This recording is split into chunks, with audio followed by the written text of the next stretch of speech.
Alright, so these guys are all dry now, and I have them all lined up pretty nicely so that the ground, looks pretty natural when they're adjacent to each other.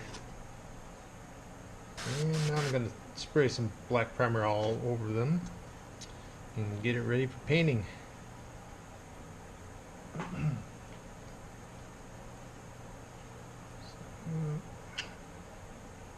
Put some primer with some airbrush flow improver in it. Probably don't have to do that,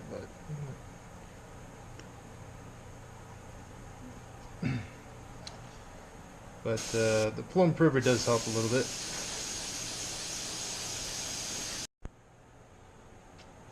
Okay, the messy part's over.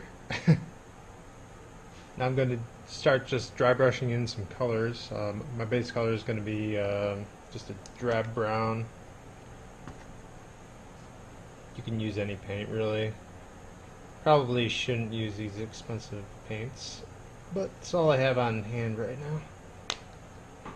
And I'm not painting a lot, so that's okay. So I'm just going to start the slightly damp brown color and just start flicking it over the surface here. Probably could use more paint than that, but mostly my main goal here with this color, I don't want to hide all the black. I just want to, because that would kind of defeat the purpose of putting it down, or not taking advantage of it, I should say, because you kind of want a primer on there, but you can also take advantage of the color of the primer.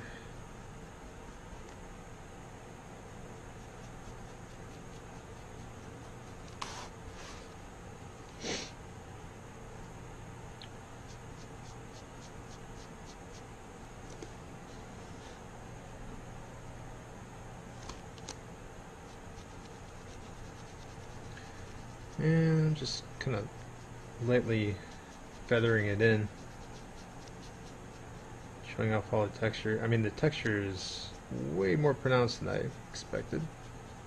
That's okay.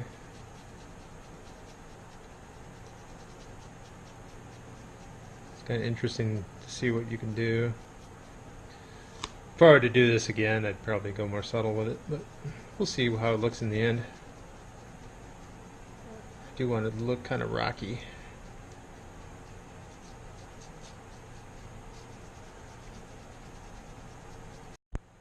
So this is what I like to do. I like the rocky kind of surface like this, is all these raised areas along here. All these raised areas, I want it to be a slightly different color and kind of create a gradient that goes down and blends into the soil, the dirt, which is a different color. So let me show you what that's all about. I'm going to take some grayish blue here, and this gives it a nice contrast.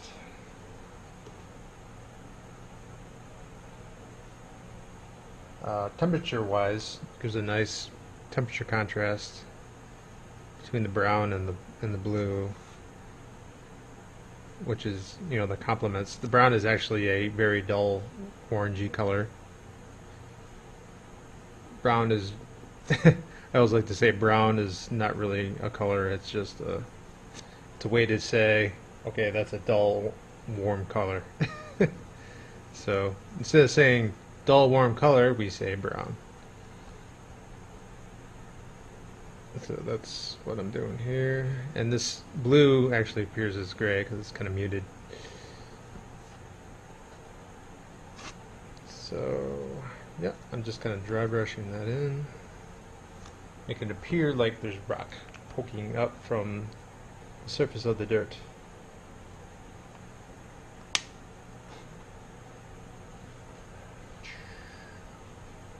Just rubbing off the excess paint.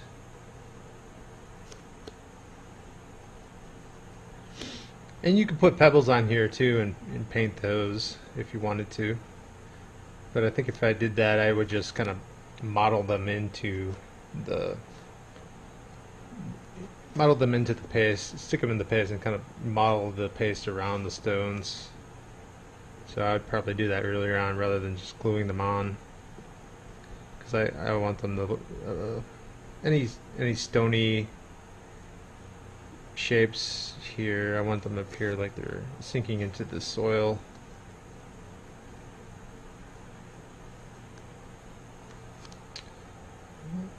Probably need a little more.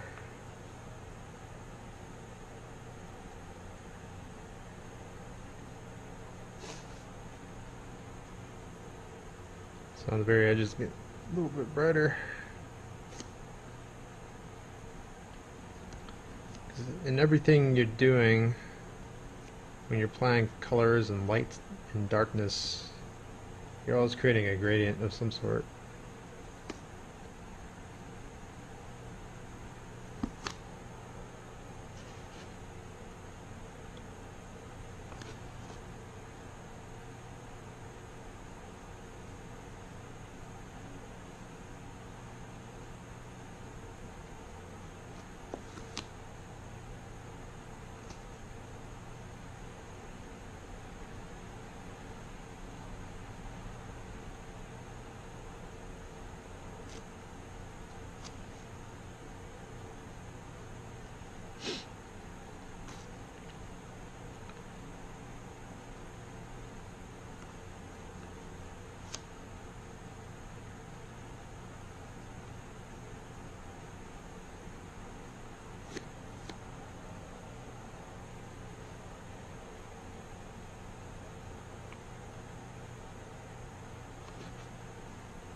And you'll pretty much know when you're done when the blue looks more harmonious, if you know what I mean, with the other colors that you're painting over. And that's just a matter of consistency. Things spread out in a balanced fashion.